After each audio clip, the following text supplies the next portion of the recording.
माझे नाव नेताजी शिवाजी थोरात. मी राहणार अंतरोळी. मी अप्पर तहसील कार्यालय मंद्रुप इथे गेल्या 3 दिवसापासून आमरण उपोषण करत होतो.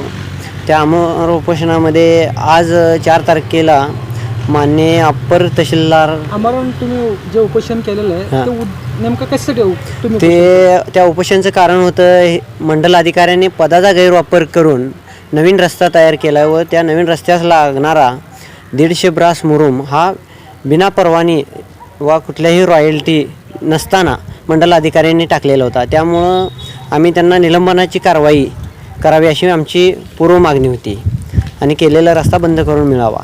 त्यानुसार आज अप्पर तहसीलदार साहेबांनी आम्हाला एक लेखी आश्वासन दिलं आणि त्या लेखी आश्वासनमध्ये असं सांगितले की मंडल अधिकाऱ्यांनी केलेला जो पदाचा गैरवापर आहे ते आम्ही वरिष्ठ कार्यालयाकडे अहवालाद्वारे सादर केलेला आहे आणि अहवालात त्यांनी पदाचा गैरवापर केला आहे हे सिद्ध झालं आहे आणि जो बेकायदेशीरपणे मुरुम टाकलेला होता आमच्या शेतामध्ये आणून त्याच्यावर दंडात्मक कारवाई केलेली आहे आणि त्याचा तसा आदेशही प्राप्त केलेला आहे, साहेबांनी पारित केलेला आहे आज.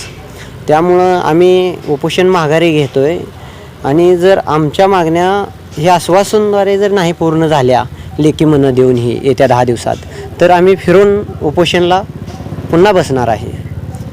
त्या कालमध्ये आम्हाला जे लेखी आश्वासन दिलेलं आहे ते पूर्णपणे करावं. नुसतं आश्वासनच हे ठेवू नये एवढीच आमची मागणी आहे. त्या रस्ता होता तो पुरंती रस्ता होता का आता नवीन केला? मंडल अधिकाऱ्यांनी पदाचा गैरवापर करून तिथं नवीन रस्ता तयार केला. तिथं माननीय तहसीलदार साहेबांच्या आदेशात पूर्व पश्चिम रस्ता आदेश पारित झाला होता, पण मंडल अधिकाऱ्यांनी पूर्व पश्चिम करून त्याच्यामध्ये दक्षिण उत्तर दिशेने रस्ता तयार केला होता आणि अहवालात तसं साहेबांच्या नमूद झालं की आदेशाच्या बाहेर म्हणजे दक्षिण उत्तरेस नवीन रस्ता मंडल अधिकाऱ्यांनी केलेला आहे असं साहेबांच्या निदर्शनात आल्यामुळे त्यांनी उपअभियंता प्रांत साहेबांकडं हे प्रकरण सबमिट केलेलं आहे आणि प्रांत साहेब त्यांच्यावर योग्य ती कारवाई 8 दिवसात असं करतो असे साहेबांना म्हणले होते.